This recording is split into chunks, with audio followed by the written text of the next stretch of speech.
I love French fries, but making the perfect texture of a French fry, that crispy on the outside, creamy on the inside, is not as hard as you think. It's actually more about science, doing it properly and using the right potato.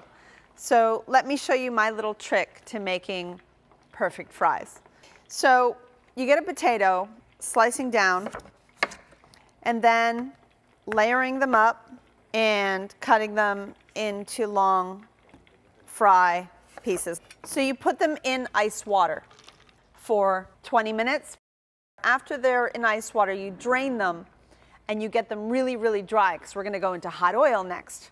You're going to cook them at oil set at 250 degrees. We're going to cook them until they're really nice and soft. So these have already cooked for 10 minutes and I've let them cool.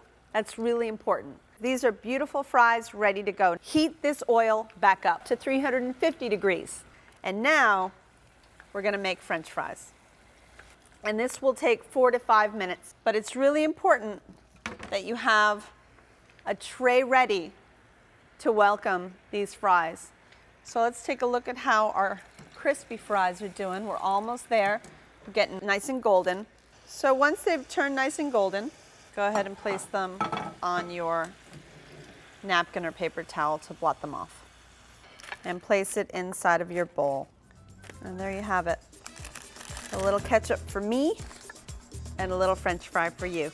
You gotta try the recipe, they are delicious. To make the perfect French fry, check out my recipe at checkpleasefl.com.